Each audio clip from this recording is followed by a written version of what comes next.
വെറും ശ്രവണം കൊണ്ട് മാത്രം, കേൾവി കൊണ്ട് മാത്രം 7 ദിവസം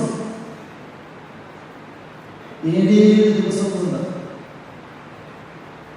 ഒരു വ്യക്തിക്ക് തന്റെ യഥാർത്ഥ സ്വരൂപത്തെ കാണിച്ചു കൊടുക്കാൻ ശ്രവണം കൊണ്ട് സാധ്യമാകുന്ന അതിമഹത്തായ ഒരു ഗ്രന്ഥം ഈ ലോകത്തിൽ വരെയില്ല. അങ്ങനെയുള്ള ആ മഹാഭാഗവതം ശ്രീ പരീക്ഷിത് മഹാരാജാവ് 7 ദിവസം കൊണ്ട് മോക്ഷം പ്രാപിച്ചുവെങ്കിൽ നമ്മളെപ്പോലെ ഒരു കേൾവിക്കാരനായിട്ട് ഇരുന്നത് കൊണ്ട് മാത്രമാണ് അദ്ദേഹത്തിന് അത് സാധിച്ചതെന്ന് നമ്മൾ തിരിച്ചറിയണം. അതുകൊണ്ടാണ് ഈ ഉള്ളവൻ ആദ്യമേ പറഞ്ഞത്, ഏത് തരത്തിലാണ് ശ്രീമദ് ഭാഗവത തത്വ സമീക്ഷാ സത്രത്തിൽ നിങ്ങൾ വരേണ്ടതും പങ്കെടുക്കേണ്ടതും മനസ്സിനെ നിലനിർത്തേണ്ടതും എങ്ങനെയെന്ന് തിരിച്ചറിയുക തന്നെ വേണം. തന്റെ ആവശ്യങ്ങളും ആഗ്രഹങ്ങളും സഫലീകരിക്കാനുള്ള ഗ്രന്ഥമല്ല ശ്രീമദ് ഭാഗവതം എന്ന് പറയുകയുണ്ടായി. പിന്നെയോ താൻ ആരാണെന്നുള്ള തിരിച്ചറിഞ്ഞു. അതാണ് ശ്രീമദ് ഭാഗവതം. സവൈപുംസാംപരോ ധർമ്മോ യതോ ഭക്തിരഥോക്ഷതേ അഹൈതുക്യപ്രതിഹത യയാത്മാ സംപ്രസീദതി. ഏതൊരു വിധത്തിലുള്ള പ്രവൃത്തികൾ ചെയ്യുമ്പോഴാണോ ഫലകാംക്ഷയില്ലാതെ അഹൈതുകി അപ്രതിഹത ഭക്തി. എങ്ങനെയുള്ള ഭക്തി വേണം? നമ്മൾ സുധാമാവിന്റെ ഭക്തിയെ പോലെ ഭാഗവതം പറഞ്ഞു. അങ്ങേക്കൊന്ന് പോയി കണ്ടുകൂടെ എന്ന് പറയുമ്പോ, ആ പ്രിയപ്പെട്ട ഭക്തി പറയുമ്പോ സുധാമോ വിചാരിച്ച് എന്തൊക്കെ ഭഗവാനെ കൊണ്ടു കൊടുക്കുക, ഭൂലോക വൈകുണ്ഠമായിട്ട് ദ്വാരകയിൽ പോകും എന്തേ കൊണ്ടു കൊടുക്കുക എന്നാലും പറഞ്ഞതാണ് ഭഗവാൻ ഒന്ന് കണ്ടുകൂടെ. ആ ഭഗവാനെ കാണുന്നതല്ലേ ലോകത്തിലെ ഏറ്റവും വലിയ പുണ്യം എന്ന തിരിച്ചറിവുണ്ടായ സുധാമാവ് തുടർന്ന് യാത്രയായിരുന്ന ഏത് വിധത്തിലുള്ള പ്രവൃത്തിയെ കൊണ്ടാണോ ഫലകാംക്ഷയില്ലാണ്ട് യാതൊരു തരത്തിലുള്ള എന്താ പറയാ ഒരു കച്ചവടത്തിന്റെ ലാഭത്തോടുകൂടി അല്ലാത്ത ഭക്തി ആരിലുണ്ടാവേണ്ടത്? അഹൈതുകി അപ്രതിഹത ഭക്തി. ആ ഭഗവാനിൽ ഉണ്ടാവാൻ വേണ്ടിയിട്ടാവണം ഈ ഗ്രന്ഥങ്ങളെയൊക്കെ തന്നെ നമ്മൾ ഉപാസിക്കേണ്ടതെന്ന് പറഞ്ഞു വെച്ചു.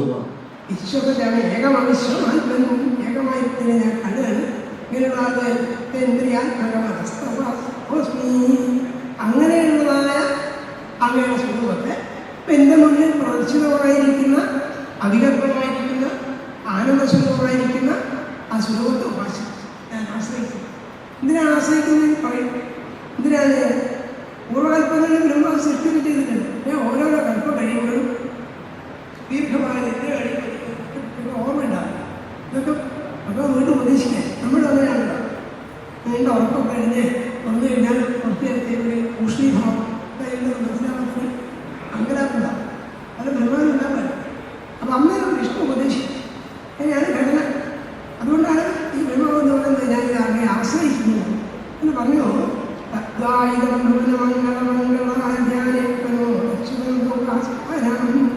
അങ്ങ് ഉപാസകന്മാർക്ക് വേണ്ടിയിട്ട് പ്രദർശിപ്പിച്ചതായ സ്വരൂപമാണ്. അല്ലയോ ഭുവനമംഗള അങ്ങനെ ധ്യാനിക്കുന്നു.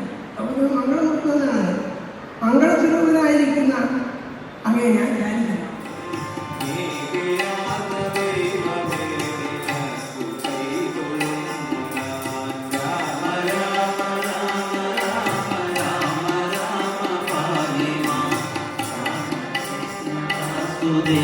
Guru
ബ്രഹ്മാവ് പല സൃഷ്ടികളും നടത്തി. ഏകോകം ബഹുദാസ്യ, ഞാൻ പലതായി തീരട്ടെ എന്നുള്ള സൃഷ്ടി. അതില് ബ്രഹ്മാവിൽ നിന്ന് മാനസപുത്രന്മാരുണ്ടായി, സനന്ദൻ, സനാതന കുമാരൻ. പിന്നീട് ബ്രഹ്മാവിന്റെ അംഗങ്ങളിൽ നിന്ന് മരീചി, അഗ്നി, അന്തരിച്ച്, ഋതു, നാരദൻ തുടങ്ങിയതായിരിക്കുന്ന മഹർഷിമാരുണ്ടായി. ഇവരോടൊക്കെ മൈഥുന രീതിയിലെ സൃഷ്ടി നടത്താനായിട്ട് പറഞ്ഞപ്പോ ഒന്നും അവർക്ക് സമ്മതമല്ല.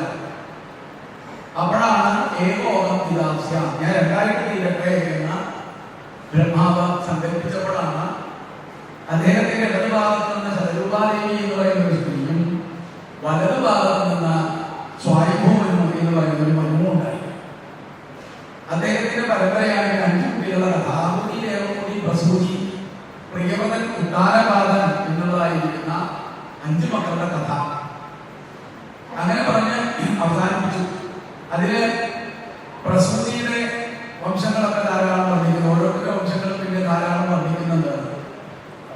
അങ്ങനെ വർണ്ണിച്ചൊരു സൃഷ്ടിക്രമങ്ങൾ പറഞ്ഞു വരുമ്പോഴാണ് ഹിരണ്യാക്ഷന്റെയും ഹിരണ്യേശ്വരിന്റെയും ആദി അസുരന്മാരായിരിക്കുന്ന കഥ വിസ്തരിക്കാൻ തുടങ്ങി. ഇന്ന് ഒരു നേരത്തെ ഭക്ഷണത്തോട് പൊരുത്തപ്പെടാനാകാത്തവരാണ്. ഇഡ്ഡലി തന്നിട്ട് ഞാനിന്ന് കഴിക്കില്ല, അല്ലെ എനിക്കിന്ന് പുട്ട് മതി ഇന്ന് വാശി പിടിക്കുന്നവരാണ്. ഒരു നേരത്തെ ഭക്ഷണത്തോട് പോലും പൊരുത്തപ്പെടാനാവാത്തവർ ഒരു വലിയ ജീവിതത്തോട് എങ്ങനെ പൊരുത്തപ്പെടാൻ പറ്റും എന്നാണ് ഇവിടെ വ്യാസം നമ്മൾ ചോദിക്കുക. ഇതൊരു വർഷമില്ല പൊരുത്തപ്പെട്ടു, ഒരു ദിവസമല്ല, 6 വർഷക്കാലം ഇങ്ങനെ അവരുടെ ജീവിച്ചു. അപ്പോൾ ഒരു പതിവ്രതയുടെ ധർമ്മം എന്താണ്? അത് മനോഹരമായിട്ട് വ്യാസം ഉണ്ടെന്ന് പറയും. വിശ്രംഭേണ ആത്മശൗചേന ഗൗരവേണ ഗമേന ശുശ്രൂഷയാ സൗഹൃദേന വാചാ മധുരയാ അഖിലാം.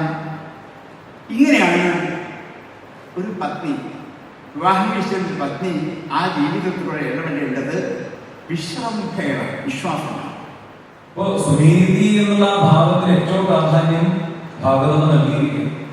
എങ്ങനെയാണ് കുന്തി ദേവിക്ക് ഭാഗവത മഹാത്മ്യം നൽകിയത്, എങ്ങനെയാണ് ദ്രൗപദി ദേവിക്ക് ഭാഗവത മഹാത്മ്യം നൽകിയത്, എങ്ങനെയാണ് ഉത്തരാദേവിക്ക് ഭാഗവത മഹാത്മ്യം നൽകിയത്, അതേ മഹത്വം അല്ലെങ്കിൽ അതിനേക്കാൾ ഒരു പടി കൂടി മുമ്പിലേക്ക് സുനീതി എന്നുള്ള ആമയെ നമുക്ക് കാണിച്ചു തരും. എല്ലാം നഷ്ടപ്പെട്ടവളാണ് അല്ലേ? ചീത്ത വാക്കുകൾ ധാരാളം കേൾക്കേണ്ടി വന്നവളാണ് ആര്? സുനീതി. സുരുചി എന്നുള്ള ആ പത്നി തന്നെ ഭർത്താവിന്റെ മറ്റൊരു പത്നിയായിട്ടുള്ള സുനീതിയെ കുറിച്ച് സുരുചി എന്താ പറഞ്ഞത്? അന്യസ്ത്രീ എന്നാണ്. എന്താ അന്യസ്ത്രീ?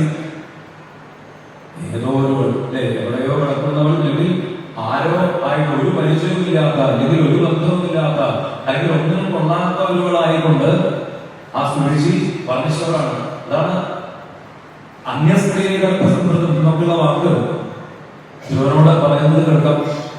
സുരുചി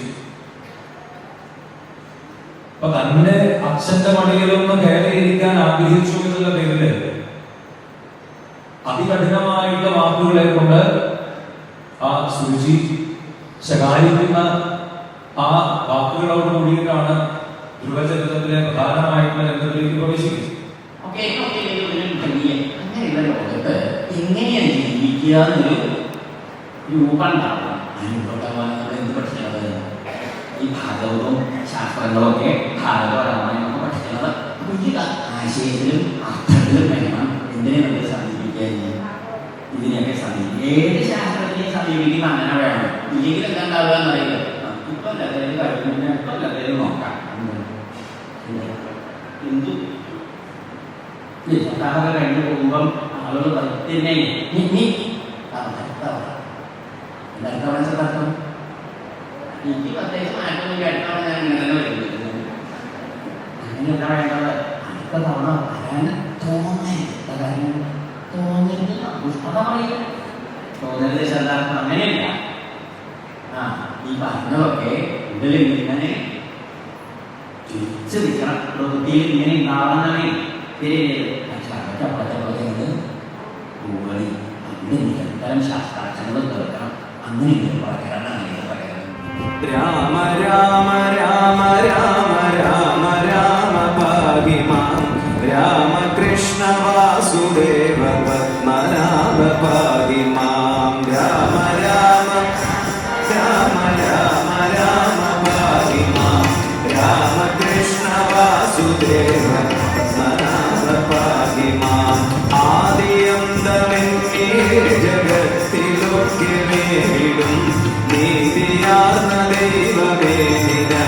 കൈ തൊഴുന്നു ഞാൻ. രാമ രാമ രാമ രാമ രാമ പാഹി മാം.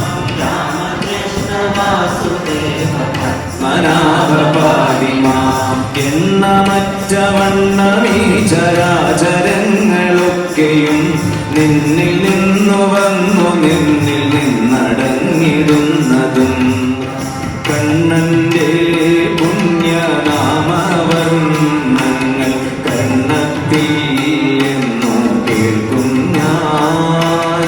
കർണത്തിൽ കേട്ടുപോൺമയിൽ കൊണ്ടു കണ്ണീരിൽ എന്നു മുങ്ങും ഞാൻ. ഗോവിന്ദ ഹരി ഗോവിന്ദ ഹരി ഗോവിന്ദ ഹരി ഗോവിന്ദ. കണ്ണീരിൽ മുങ്ങി ശുദ്ധനായി നാമം തന്നെത്താനെന്നു പാടും ഞാൻ. തന്നെത്താൻ പാടി മോദത്താൽ മണ്ണും വിണ്ണും എന്നു മറക്കും ഞാൻ. ഗോവിന്ദ ഹരി ഗോവിന്ദ ഹരി ഗോവിന്ദ ഹരി ഗോവിന്ദ. ഗോവിന്ദ ഹരി ഗോവിന്ദ ഹരി ഗോവിന്ദ ഹരി ഗോവിന്ദ. മണ്ണും വിണ്ണും മറന്നു ഭക്തി സമ്പൂർണനായെന്നു തുള്ളും ഞാൻ. തുള്ളിക്കളിച്ചൻ സംസാര കളകള്ളികൾ എന്നു മായ്ക്കും ഞാൻ.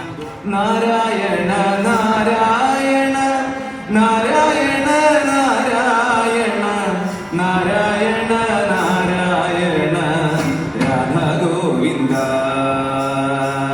നാരായണ നാരായണ നാരായണ നാരായണ നാരായണ നാരായണ രാധ ഗോവിന്ദ.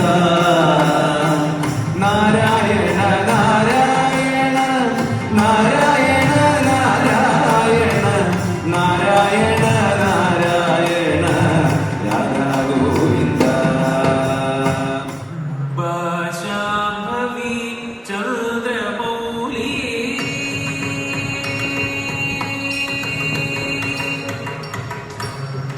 ഭാഷാഭവി ചന്ദ്രമൗലി യമനാരായണ ഉമാ പാർവതി. ഭാഷാഭവി ചന്ദ്രമൗലി യമനാരായണ ഉമാ പാർവതി. കാളി ഹൈമവതി ശിവാതി നയനി കാത്യായനി ഭൈരവി.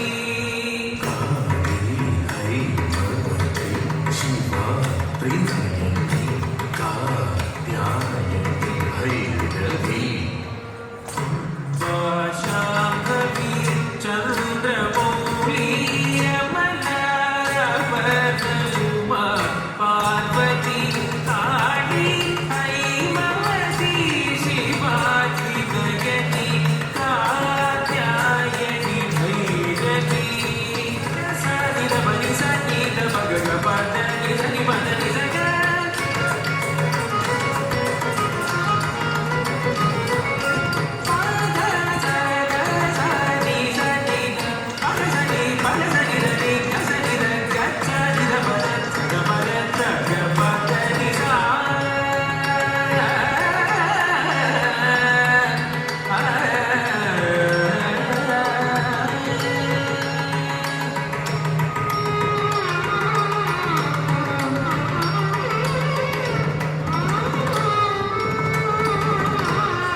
കലഹം, എന്തെങ്കിലും കലഹം ഉണ്ടാവും.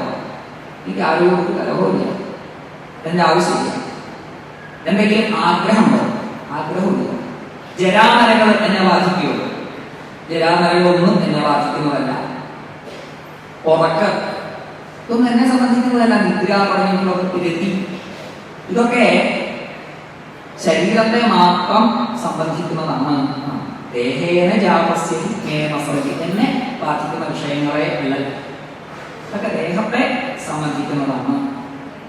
പുനരപി ജനനം പുനരപി മരണം പുനരപി ജനനീ ജഠരേ ശയനം എന്ന് ശങ്കരാചാര്യർ പറഞ്ഞതുപോലെ ഇതിങ്ങനെ നിർത്താതെ ഇങ്ങനെ തുടർന്നുകൊണ്ടേയിരിക്കും. വീണ്ടും ഏതോ ഒരു അമ്മയുടെയും അച്ഛന്റെയും മകനായിട്ട് ഏതോ ഒരു ജന്മം എടുക്കുന്നു, വീണ്ടും പ്രവൃത്തികൾ ചെയ്യുന്നു, കർമ്മബന്ധം ഉണ്ടാവുന്നു, വീണ്ടും ജനിക്കുന്നു. ഇങ്ങനെ ഒരിക്കലും അവസാനമില്ലാതെ ഇങ്ങനെ തുടർന്നുകൊണ്ടേയിരിക്കും. അപ്പൊ ഇതൊരു സുഖമാണ് എന്ന് ആർക്കെങ്കിലും അഭിപ്രായമുണ്ടോ എന്നറിയില്ല. എന്തായാലും നമുക്ക് തോന്നുന്നുണ്ടോ സുഖമാണെന്ന്? ഇത് സുഖമാണ് എന്ന് തോന്നുകയാണെങ്കിൽ ഇങ്ങനെ തന്നെ പോവാം. ഇനി അതല്ല, ഇതിന് എപ്പോഴെങ്കിലും രക്ഷപ്പെടണം എന്ന ആഗ്രഹമുണ്ടെങ്കിൽ ഈ പറഞ്ഞതുപോലെ ചെയ്യണം, മഹാത്മാക്കളുടെ സേവ ചെയ്യണം. സുഖം, നിരന്തരമായ സുഖം ഇല്ലാത്തത് കൊണ്ടാണല്ലോ നമ്മള് എങ്ങനെയെങ്കിലും രക്ഷപ്പെടണം എന്ന് വിചാരിച്ചിട്ട് ഇത്തരത്തിലുള്ള സത്സംഗങ്ങളിലൊക്കെ വരുന്നത്. അപ്പൊ എപ്പോഴും നമുക്ക് ആരോട് ചോദിച്ചാലും ദുഃഖമാണ്, പലതരത്തിലുള്ള ദുഃഖങ്ങൾ നമുക്ക് ഉണ്ടാവും. എനിക്ക് വളരെ സുഖമാണ് എന്ന് പറയുന്നവര് വളരെ കുറവാണ്. എനിക്ക് യാതൊരു ദുഃഖവും ഇല്ല, വളരെ എന്തിനു വേണ്ടി, എന്താണ് നിനക്ക് ആവശ്യം? ഇപ്പൊ പറഞ്ഞു, എന്നെ ഈ സംസാരത്തിൽ നിന്ന് ത്രാണനം ചെയ്യണം, എന്നെ രക്ഷിക്കണം. രാമകൃഷ്ണൻ പറഞ്ഞു, ഞാൻ നിനക്ക് ഒരു മന്ത്രം നൽകാന്ന് പറഞ്ഞിട്ട് ആ നാവിന് മന്ത്രം എഴുതി കൊടുക്കുന്നു. കാളിപദഘോഷം പറഞ്ഞു, ഇതുകൊണ്ടും പോരാ, ഇതും പോരാ. രാമകൃഷ്ണൻ ചോദിച്ചു, ഇനി എന്താണ് ഞാൻ നൽകാനുള്ളത്? നീ എന്റെ ശിഷ്യനാണ്, ഞാൻ നിനക്ക് മന്ത്രോപദേശം നൽകി. നോക്കൂ, ഞാൻ മറ്റാർക്കും മന്ത്രോപദേശം അങ്ങനെ കൊടുത്തിട്ടില്ല, കൊടുക്കാറുമില്ല. പക്ഷെ കാളിപദഘോഷിന് ഞാൻ മന്ത്രോപദേശം നൽകിയിരിക്കുന്നു. അപ്പൊ കാളിപദഘോഷ് മനസ്സിൽ തട്ടി, ഹൃദയത്തിൽ തട്ടി പറയുന്ന ഒരു കാര്യമുണ്ട്. അങ്ങ് കൂടുതലൊന്നും ചെയ്യണ്ട, എന്റെ മരണസമയത്ത് ഞാൻ ജീവിതത്തിലുടനീളം ഭയത്തിന് അടിമയാണ്. ഞാൻ എന്നും പേടിച്ച് മാത്രമേ ജീവിച്ചിട്ടുള്ളൂ. എനിക്ക് ചുറ്റും ഭാര്യയുണ്ട്, എന്റെ ബന്ധുക്കളുണ്ട്, കുട്ടികളുണ്ട്, എല്ലാവരും ഉണ്ട്, ഒരു സമൂഹം മുഴുവൻ എനിക്ക് ചുറ്റുമുണ്ട്. പക്ഷേ ഞാൻ ഭയത്തിനടിമയാണ്. ഞാൻ കാണുന്നത് ഇരുട്ടും ഏകാന്തതയും മാത്രമാണ്. ശ്രീമദ് ഭാഗവതം ആത്യന്തികമായ മരണം എന്ന ഭയത്തെ ഒരു മാജിക്കൽ റിയലിസം പോലെ നമ്മുടെ മുമ്പിൽ അവതരിപ്പിച്ചു തന്നുകൊണ്ട് ഈ ഭയത്തിൽ നിന്നും, ഭാരതത്തിന്റെ മെത്തഡോളജി നാം ഓർക്കുക, ഭയമുണ്ട്, ഭയത്തിന് കാരണമുണ്ട്, ഭയത്തിന് പരിഹാരമുണ്ട്, ഭയത്തെ മറികടക്കുന്നതിനുള്ള ഉപായമുണ്ട്. ഈ പദ്ധതിയിലാണ് നമ്മെ ക്രമമായി മുന്നോട്ട് നയിച്ചുകൊണ്ടു പോകുന്നത് എന്ന് നമുക്ക് മനസ്സിലാക്കും. അജാമിളന്റെ ഉപാഖ്യാനം വരുന്ന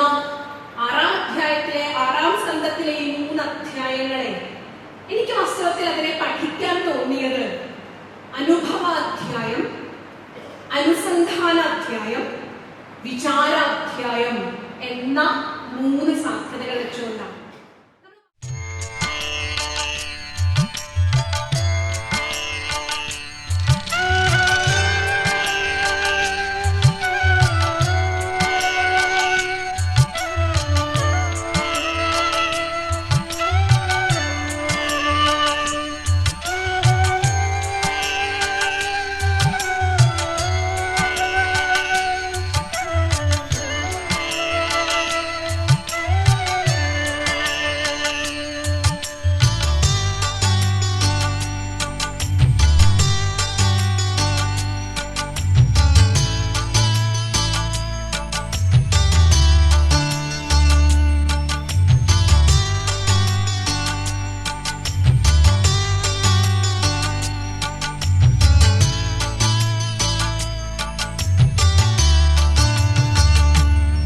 Hare Krishna, Hare Krishna, Krishna Krishna, Hare Hare, Hare Krishna, Hare Krishna, Krishna Krishna, Hare Hare, Hare Krishna, Hare Krishna, Krishna Krishna, Hare Hare, Hare Krishna, Hare Krishna, Krishna Krishna, Hare Hare, Hare Rama, Hare Rama, Rama Rama, Hare Hare, Hare Rama, Hare Rama, Rama Rama, Hare Hare, Hare Rama, Hare Rama, Rama Rama, Hare Hare, Hare Rama, Hare Rama, Rama.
മാനസത്തിൻ ശ്രീകോവിലിൽ ദേവ പൂജാബിംബമായി തീരണേ.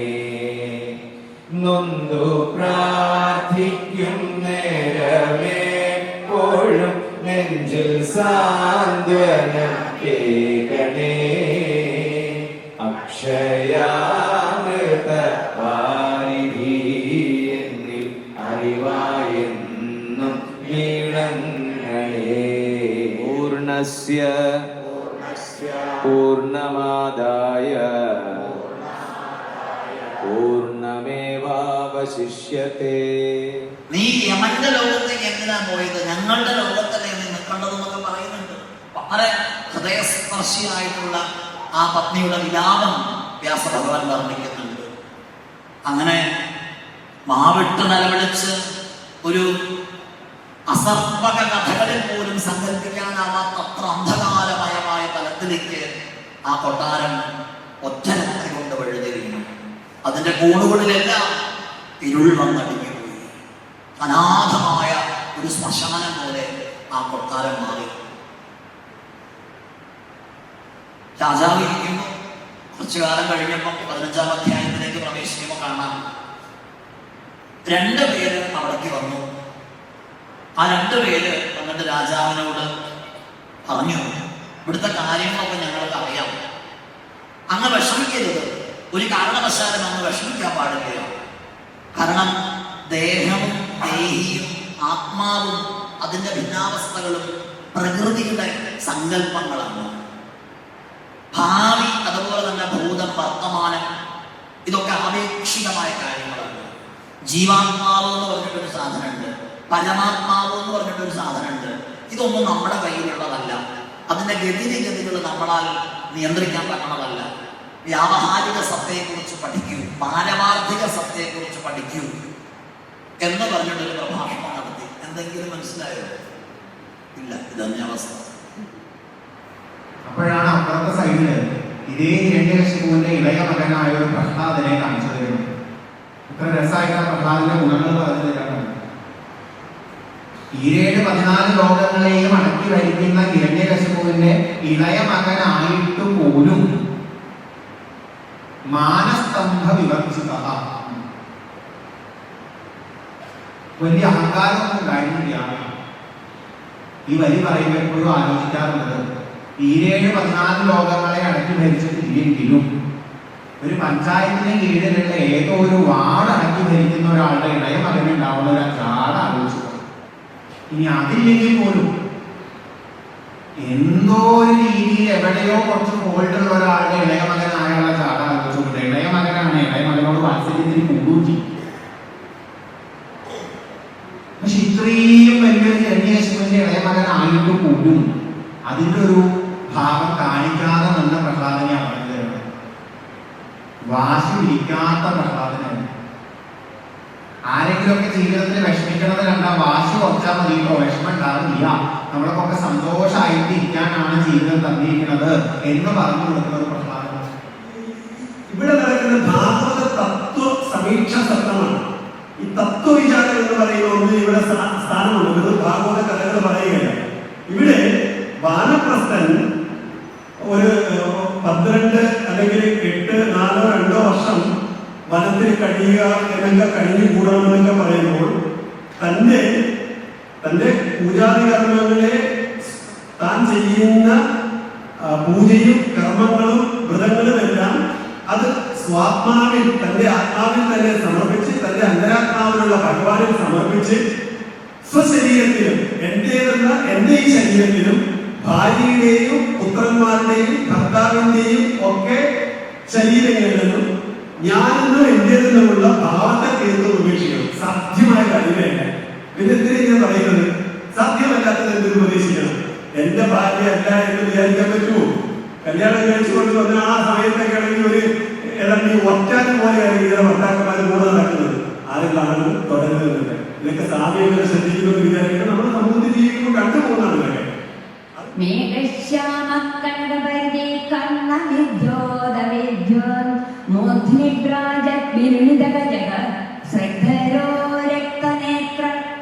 ജൈത്ര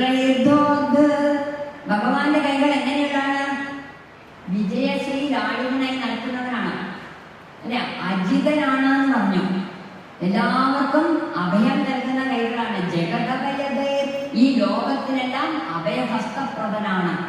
ദന്തശൂലം ഗൃഹീത്വ, അങ്ങനെയുള്ള കൈകളെ കൊണ്ടാണ് ഇവിടെ ഭഗവാൻ പറയുന്നത്. ഭഗവാന്റെ സന്മനസ്സിനെ ഇവിടെ കാണിച്ചിരുന്നത് ആരാണ്? കാരുണ്യ കടലാണ് ഭഗവാൻ, ദീനപരിപാലനാണ്. അങ്ങനെയുള്ള ഭഗവാനെ പറഞ്ഞു. ശരി, മദനം ആരംഭിച്ചു. കലങ്ങി മറിഞ്ഞ സമുദ്രം, ഉള്ളിൽ നിന്ന് ഹാലാഹല വിഷമാണ് ആദ്യം ഉയർന്നു വന്നത്. എന്താണ് ഈ ഹാലാഹല വിഷം? സസ്യലതാദികളൊക്കെ കൊണ്ടിട്ടിട്ടുണ്ട്. അതൊക്കെ ചതഞ്ഞ് അരഞ്ഞുണ്ടായ രസം. അപ്പൊ നമുക്ക് അമൃതത്വത്തിലേക്കാണല്ലോ എത്തിച്ചേരേണ്ടത്. ഈ അമൃതത്തിനെ പെട്ടെന്ന് നമുക്ക് കടഞ്ഞെടുക്കാൻ സാധിക്കുമോ? സ്റ്റെപ്പ് ബൈ സ്റ്റെപ്പായിട്ടേ പോകാൻ സാധിക്കുള്ളൂ. അതുപോലെയാണ് നമ്മുടെ ജീവിതത്തിലെ പ്രയാസഘട്ടങ്ങൾ. ഒറ്റയടിക്ക് പരിഹരിക്കാൻ സാധിക്കില്ല. പതുക്കെ പതുക്കെ അതിലേക്ക് എത്തിച്ചേരുക. എല്ലാത്തിലും ഈശ്വര ചൈതന്യത്തെ കാണാം. അപ്പൊ ആദ്യത്തെ ഭക്തന്മാരെന്താണ്? അവിടെ ഭഗവാൻ ഇരിക്കുന്നു എന്നുള്ള ഭാവം. അടുത്തതോ, എൻ്റെ ഉള്ളിൽ അന്തര്യാമിയായിട്ട് ഭഗവാൻ ഇരിക്കുന്നു എന്നത് മധ്യമ ഭക്തൻ. ഉത്തമ ഭക്തനാണെങ്കിലോ എല്ലാത്തിലും ഈശ്വര ചൈതന്യം കുടികൊള്ളുന്നുണ്ട്. എളുപ്പമാണ് പറയാനെന്ത് എളുപ്പമല്ലേ? ഒറ്റ സെക്കൻഡ് പറഞ്ഞു കഴിയും. പക്ഷേ ഇങ്ങനെയുള്ളവർ ഉണ്ടായിരുന്നു. ഈ തലത്തിൽ എത്താനുള്ള ഏറ്റവും എളുപ്പ വഴി എന്ന് പറയുന്നത് ആചാര്യന്മാർ പറയുന്നു വളരെ ലളിതമായിട്ടുള്ള നാമജപം. ഈ നാമജപം എന്നുള്ള സാധനം കൊണ്ട് മാത്രം നമുക്ക് ഈ തലത്തിൽ എത്തിച്ചേരാൻ സാധിക്കും. ഇങ്ങനെ എത്തിച്ചേർന്നവരുണ്ട്. ശാരദാദേവി, ശ്രീരാമകൃഷ്ണ പരമഹംസരുടെ ധർമ്മപത്നിയായിട്ടുള്ള ശാരദാദേവി ഒരു ദിവസം ഏറ്റവും കുറഞ്ഞത് 1,00,000 നാമം ജപിക്കുവായിരുന്നു. ദേവി എല്ലാവർക്കും മന്ത്രോപദേശം കൊടുക്കും. റെയിൽവേ സ്റ്റേഷനിൽ നിന്ന് അവിടെ വെച്ച് പോർട്ടർക്ക് വരെ മന്ത്രോപദേശം കൊടുക്കും. കുംഭമേളയ്ക്ക് 2 കൊല്ലം മുമ്പിലുണ്ടായിരുന്ന കണക്ക് 15 കോടി ജനങ്ങൾ ഗംഗാനദിയിൽ ചെന്ന് സ്നാനം ചെയ്തു. അത്രയാ കുംഭമേളയ്ക്ക്. മഹാകുംഭം ഒരു കുംഭുണ്ട് 12 കൊല്ലം കൂടുമ്പോൾ വരുന്നത്. ഒരു പബ്ലിസിറ്റിയും വേണ്ട, ജനങ്ങൾക്ക് എല്ലാവർക്കും അറിയാം ഈ കൊല്ലത്തെ കുംഭം മഹാകുംഭമാണോ അർദ്ധകുംഭമാണോ എന്നൊക്കെ. അപ്പം എന്താണ് വിശേഷം? ക്ഷേത്രങ്ങൾ. പക്ഷെ അവിടെ ചെന്നാൽ അവിടുത്തെ തേവര് നമ്മളോട് മിണ്ടില്ല, വരൂ വരൂ എന്ന് പറയില്ല, വന്നത് അറിയില്ല. ഒക്കെ ക്ഷേത്രം മാനേജ്മെന്റ് എങ്ങനെയാണോ അവർ കൊണ്ടു നടക്കുന്നത്. ഇപ്പം പിന്നെ സമാന്തരമായിട്ടുള്ള ഒരു സ്ഥാപനം ക്ഷേത്രത്തേക്കാൾ പ്രബലമായിട്ടുള്ളതാണ് ആശ്രമം. അവിടെ ചെന്നാൽ വരൂ എന്ന് പറഞ്ഞ് വിളിക്കാൻ ആൾക്കാരുണ്ടാവും. എന്താ വന്നതെന്ന് ചോദിക്കും. മനസ്സിലുള്ള വിഷമങ്ങളോ സംശയങ്ങളോ ചോദ്യങ്ങളോ അന്വേഷണങ്ങളോ ഒക്കെ പറഞ്ഞാൽ അതിന് മറുപടി തന്ന് നമ്മളെ തൃപ്തിപ്പെടുത്തി ജീവിതത്തിൽ വേണ്ട നയനിർദ്ദേശങ്ങൾ ഉപദേശിച്ച് നമ്മളെ ഉയർത്തി മേപ്പോട്ട് കൊണ്ടുപോകാൻ മനസ്സും ബുദ്ധിയും വികസിക്കാൻ സഹായിക്കുന്ന ആശ്രമങ്ങളുടെ സ്ഥാപനങ്ങൾ. ഒന്ന് മിണ്ടാത്ത ദൈവം ദേശാമനന്ദ, പിന്നെ രണ്ടാമതോ മിണ്ടുന്ന ദൈവം. ഇങ്ങനെ 2 സ്ഥാപനങ്ങളാണ് നമ്മുടെ ധർമ്മങ്ങളെ നിലനിർത്തുന്നത്. അതുകൊണ്ട് നമ്മുടെ ക്ഷേത്രങ്ങളെയെല്ലാം വേണ്ടതുപോലെ നോക്കി പരിരക്ഷിച്ച് കാലാകാലത്ത് അറ്റകുറ്റപ്പണികൾ നടത്തി അവിടെയുള്ള പൂജയും കാര്യങ്ങളും മുടക്കാതെ കൊണ്ടു നടന്ന് ജനങ്ങളുടെ ആവശ്യം നിറവേറ്റിക്കൊണ്ട് പോയിക്കൊണ്ടിരിക്കണം. ഇങ്ങനെ എപ്പോഴും ഒരു ആസ്പത്രി ഇല്ലാതെ നമുക്ക് ജീവിക്കാൻ പറ്റുമോ? അതേപോലെ മനസ്സിനുള്ള ഒരു ആസ്പത്രിയാണ് നമ്മുടെ ക്ഷേത്രങ്ങൾ. വീട്ടിൽ എത്ര നല്ല വീട് കെട്ടി താമസിച്ചാലും വീട്ടിൽ തന്നെ നമുക്ക് ദുഃഖമാണ്. ആ ദുഃഖം തീരണമെങ്കിൽ ക്ഷേത്രത്തിൽ പോയി മനസ്സിൻ്റെ ഭാരം ഒന്ന് ഇറക്കിയിട്ട് വരണം. ഒരു പൊതുഗൃഹമാണ് ക്ഷേത്രം. അവരവർക്ക് താമസിക്കാനുള്ള സ്വന്തം ഗൃഹമാണ് വീട്. 10 ഹിന്ദു കുടുംബങ്ങളുണ്ടെങ്കിൽ അവിടെ ഒരു ക്ഷേത്രം വേണമെന്നാണ് പ്രമാണം. അത്ര വിശേഷപ്പെട്ടതാണ് ഈ ക്ഷേത്രം എന്ന് പറയുന്ന സങ്കല്പവും അതുകൊണ്ടുള്ള കാര്യങ്ങളും.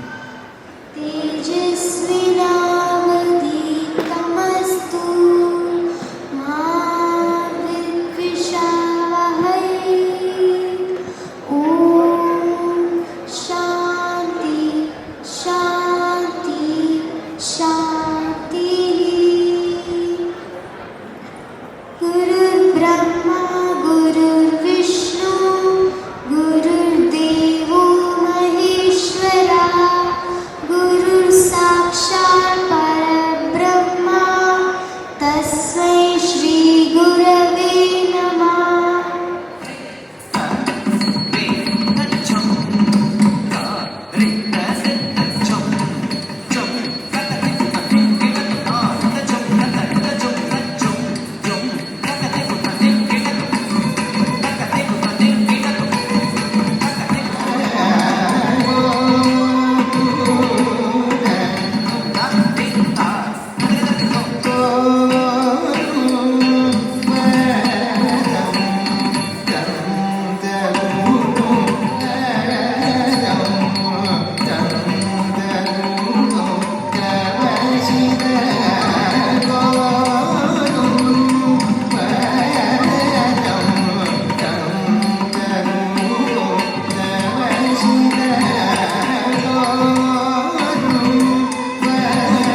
സാധാരണ അച്ഛനെയും മുത്തച്ഛനെയും തലമുറയൊക്കെ പറയുന്നത് മോശമായിട്ടാണ് നമ്മൾ പറയുക. പക്ഷെ ഇവിടെയോ ഭഗവാൻ ബലിയുടെ അച്ഛനായ വിരോചനെയും വിരോചന്റെ അച്ഛനായ മഹാബലിയും ഇവരെയൊക്കെ പ്രഹ്ലാദനെയൊക്കെ പ്രശംസിച്ചു. വളരെ ഗംഭീരമായിട്ടാണ് എല്ലാം പറഞ്ഞു.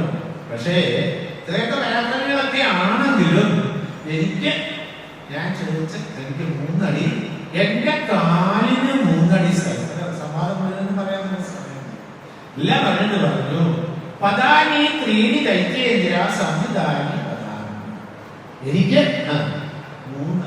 അപ്പോഴാണ് മഹാബലി ശരിക്കും കാലിലേക്ക് ഭഗവാൻ ഒരുപക്ഷെ അതിന് അവസരം കൊടുത്തതായിരിക്കും.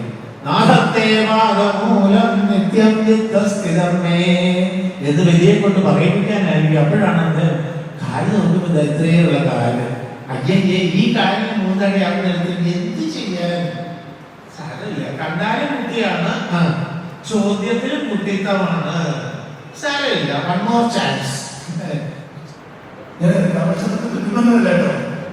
ആറ്റിറ്റ്യൂഡ് നമ്മളെന്ത് ചെയ്യുന്നു? മനസ്സുകൊണ്ട് വർക്ക് ചെയ്യുന്നു, മനസ്സിൽ വർക്ക് ചെയ്യുന്നു. We never work on the mind, we work with the mind. അവിടെയാണ് പ്രശ്നം. അപ്പൊ എങ്ങനെ ഓൺ ദ മൈൻഡ് വർക്ക് ചെയ്യും എന്നുള്ളതാണ് നമുക്ക് സുഖത്തെ. എനിക്ക് വളരെ ഇഷ്ടപ്പെട്ട ഒരു ഭാഷ എന്നോട് ഈ സത്യം ബന്ധപ്പെട്ട് നമ്മൾക്ക് വളരെ ഇഷ്ടമായിട്ടില്ല. ഒരു ചരിത്രമുണ്ട്, വളരെയേറെ പറയാനുള്ള. അപ്പൊ ഇവിടെ ഇനി പരീക്ഷിച്ച് ആ നിമിഷം തന്നെ എല്ലാം ഉപേക്ഷിച്ചു. മനസ്സ് നിർമ്മല ജലം പോലെ ശുദ്ധമാക്കി വെച്ചു. അവിടെ ഒരു അടിയില്ല. എന്താണ് യോഗത്തിന്റെ ലക്ഷണം? യോഗ ചിത്തവൃത്തി നിരോധ തസ്മിൻ ദൃഷ്ടിസ്വരൂപേ അവസ്ഥ. ചിത്തത്തിന് മനസ്സിന് ഒരു വൃത്തിയുമില്ല, ഒരു അടിയുമില്ല. മനസ്സിനെ മനസ്സിനെ ഒരു തടാകത്തോട് ഉപയോഗിച്ച് കഴിഞ്ഞാൽ അതിന് സുഖത്തിന്റെയോ ദുഃഖത്തിന്റെയോ അടയില്ലാതെ ശാന്തം.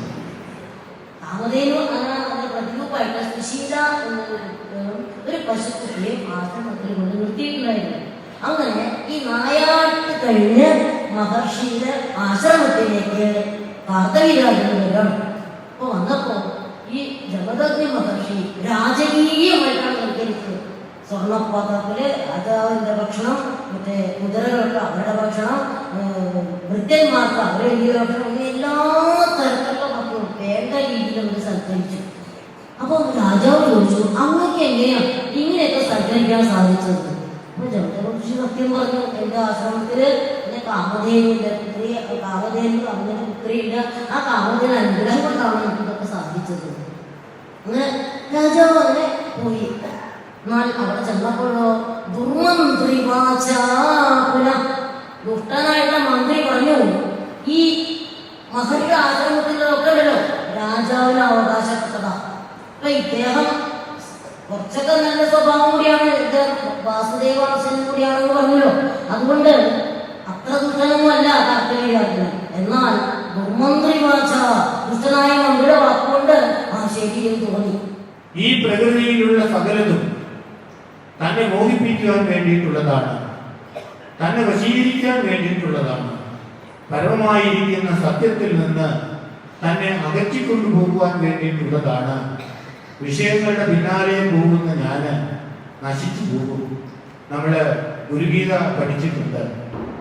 അവധൂത ഗീതയിൽ ഓരോരോ ഇന്ദ്രിയങ്ങളുടെയും പിന്നാലെ പോകുന്ന ഓരോരോ ജീവന്മാർക്കും സംഭവിക്കുന്നതായ നാശം, ക്ഷയം, അതുപോലെ അനേക ഇന്ദ്രിയങ്ങളിലൂടെ അനേക വിഷയങ്ങൾ അനുഭവിക്കുന്ന തനിക്കുണ്ടാകുന്നതായ നാശത്തെപ്പറ്റി എപ്പോഴാണോ നമ്മൾ തിരിച്ചറിയുന്നത് അപ്പോഴാണ് നമുക്കുണ്ടാകുന്നത്. ആ വിചാരത്താൽ സർവത്ര വിരക്തിയെ എപ്പോഴാണോ പ്രാപിക്കുന്നത് അപ്പോഴാണ് ഒരു വ്യക്തി, ഒരു ജീവൻ തൻ്റെ പരമമായിരിക്കുന്ന സ്വരൂപത്തെ അന്വേഷിക്കണം, അതിനുള്ളതായിരിക്കുന്ന ആരംഭം ഉണ്ടാകുന്നത്. ഒന്ന്, ഇതൊന്നും എന്നെ ബാധിക്കുന്നതല്ല, ഞാൻ ഇതിന്റെ ഭാഗമല്ല എന്ന അറിവിൽ ജീവിക്കുന്ന ഒരു വഴി. അപ്പൊ അങ്ങനെ വരുന്ന സമയത്ത് നമുക്ക് എല്ലാം പ്രശ്നങ്ങളായിരിക്കും. എല്ലാവരും ചെയ്യുന്നത് കുറ്റം, എല്ലായിടം പ്രശ്നങ്ങൾ, സകലതും കുഴപ്പം പിടിച്ചതേ ഉള്ളൂ. നമ്മൾ മാത്രം പെർഫെക്റ്റ്. അതാണ് നമ്മുടെ നിലപാട്. അപ്പൊ ലോകത്തിൽ നിന്ന് മാറി നിന്നുകൊണ്ട് ലോകത്തോട് പെരുമാറുന്ന സമയത്ത് ലോകം മുഴുവനും നമുക്ക് കുഴപ്പം പിടിച്ചതാണ്. രണ്ടാമത്തെ ഒരു വഴി, ലോകത്തിൽ നിന്ന് ഭിന്നരല്ല. ഈ പ്രപഞ്ചം എന്ന് പറയുന്ന ഈ വിധാനത്തിൽ ഉൾപ്പെട്ടതാണ്, അതിന്റെ ഭാഗമാണ് ഞാൻ. അതുകൊണ്ട് ഈ ലോകത്ത് നടക്കുന്ന എന്ത് തരത്തിലുള്ള ദുർവ്യാപാരങ്ങൾക്കും ഞാനും കൂടി പങ്കാളിയാണ്.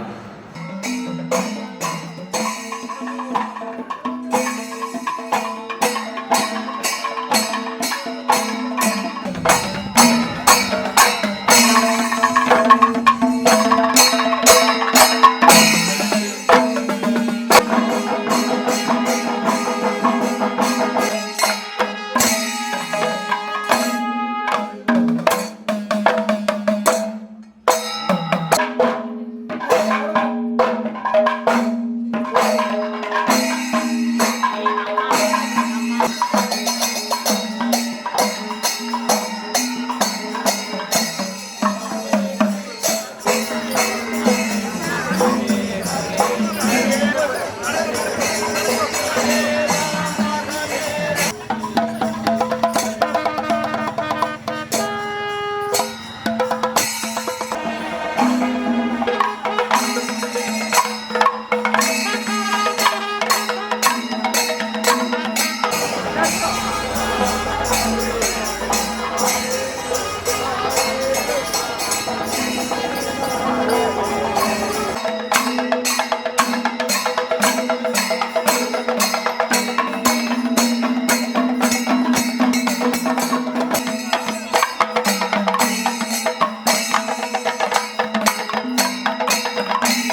തസ്യ ന അന്യത്രസ്യാത് രതി.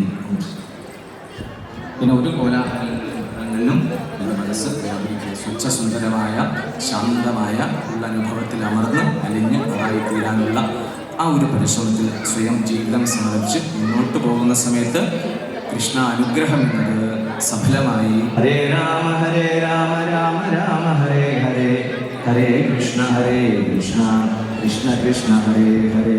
ആനന്ദശാലി ദേവൻ അവതാരമായി അവതാരമായി അവതാരമായി.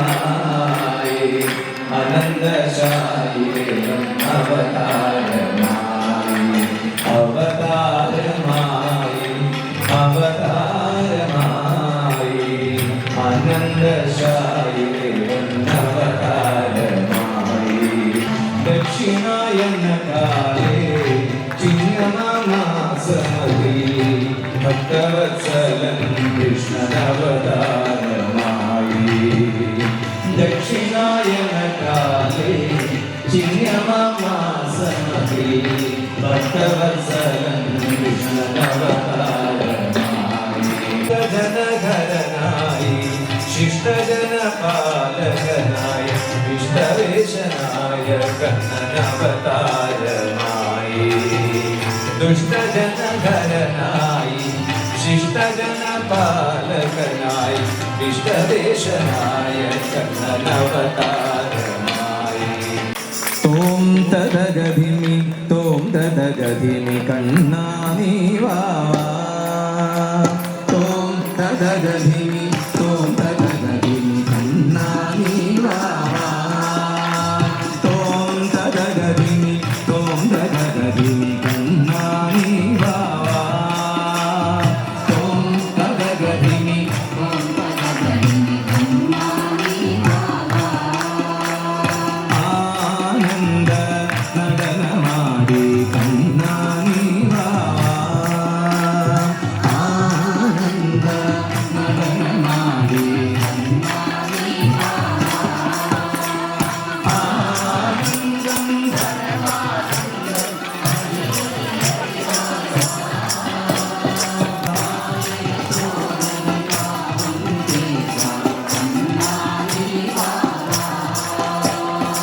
ആയ യശോദതൻ താപം തീർക്കാൻ കണ്ണാനി വാവാ.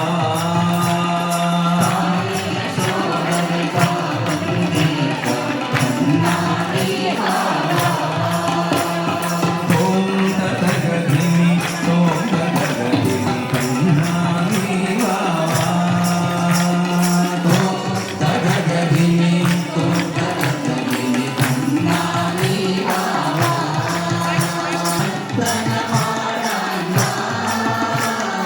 എൻ മനതാരിൽ വാ.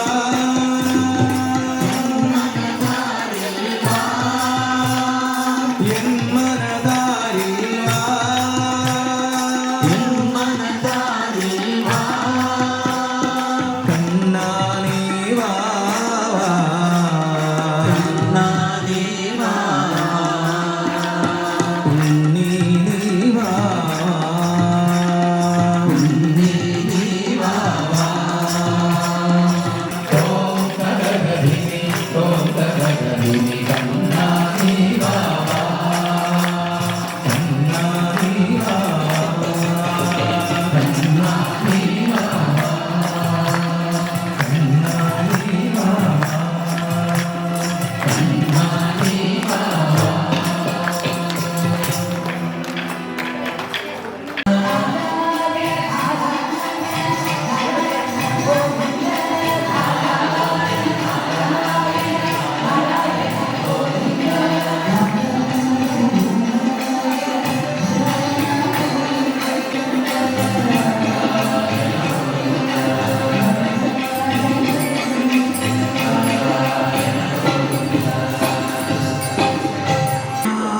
നാമസങ്കീർത്തനം.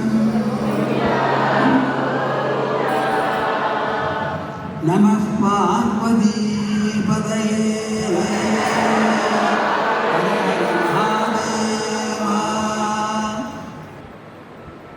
പരമതത്വ സമീക്ഷാ സത്രം പരമദിവ്യവും അത്യന്താനുഗ്രഹകരവും അങ്ങേയറ്റത്തെ പ്രാധാന്യവും വിജ്ഞാനവും ജനങ്ങൾക്ക് പ്രാധാന്യം നൽകുന്നതുമെല്ലാമായ വിശേഷപ്പെട്ട ഒരു സത്രമാണ്.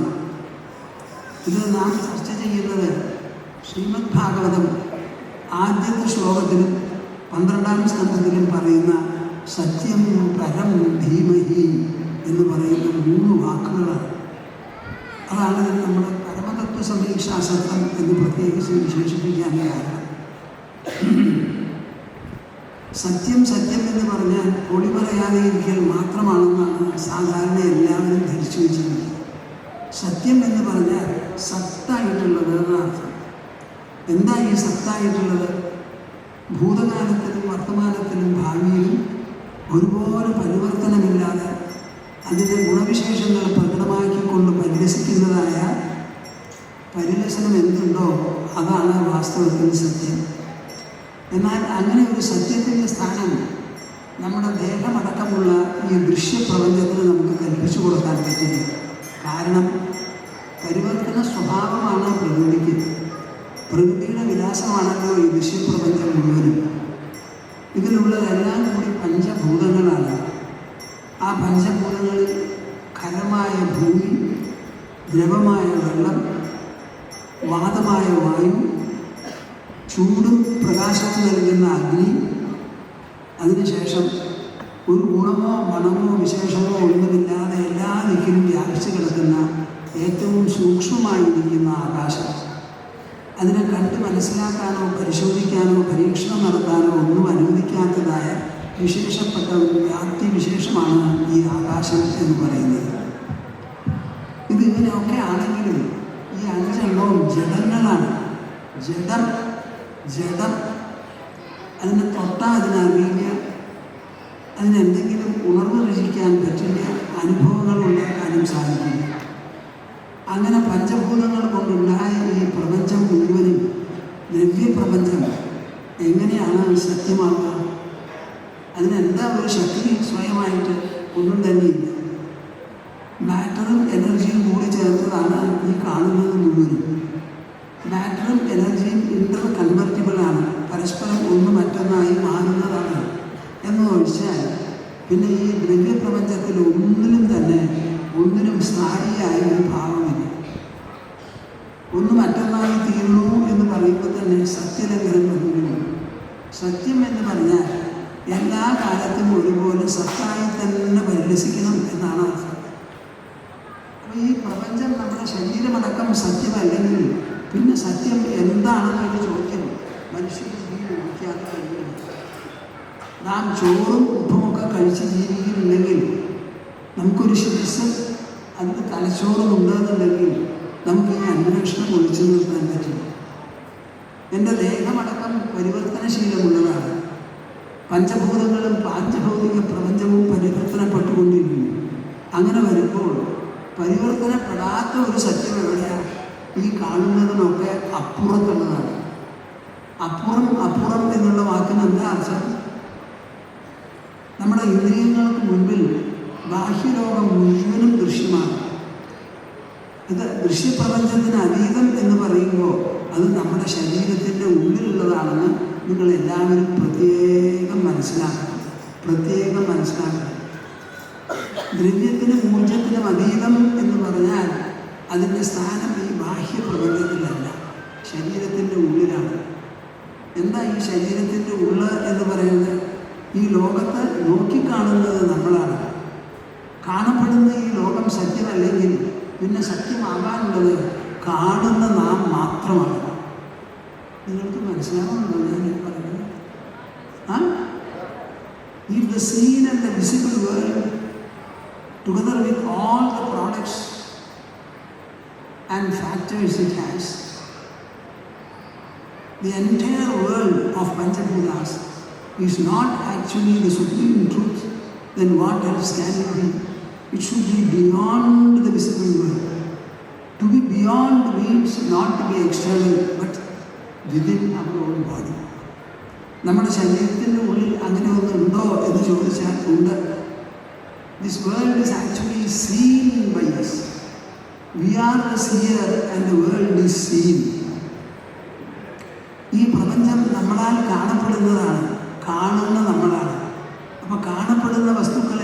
അസത്യമാണെന്ന് വന്നാൽ പിന്നെ സത്യമാകാനുള്ള ഒരു സാധ്യത കാണുന്ന നമ്മൾക്ക് മാത്രമേ ഉള്ളൂ. ഈ കാണുന്നവരാരാ? ശരീരമാണോ? അല്ല അല്ല അല്ല. ശരീരമല്ലെങ്കിൽ ശരീരത്തിൻ്റെ ഉള്ളിലുള്ള ഏതോ സാന്നിധ്യമാകണം എന്ന് പറഞ്ഞ് നമ്മുടെ ദൃഷ്ടിയെ മുഴുവൻ ഉള്ളിലേക്ക് തിരിച്ചുവിടുകയാണ് ചെയ്യുന്നത്. പ്രത്യക്ഷമായി കാണുന്നതൊന്നും സത്യമല്ലെങ്കിൽ ഈ പ്രത്യക്ഷത്തെ കാണിച്ചു തരുന്ന ദ്രഷ്ടാവൊന്നുണ്ടല്ലോ, കാണുന്നവർ. ആ ദൃഷ്ടമേഖലയിൽ മാത്രമേ സത്യമുണ്ടാവുള്ളൂ എന്ന് മനസ്സിലാക്കി അവിടെ അന്വേഷണം തിരിയുന്നു. അങ്ങനെ തിരിക്കാൻ സഹായിക്കുന്നതാണ് ഈശ്വര വിശ്വാസം എന്ന്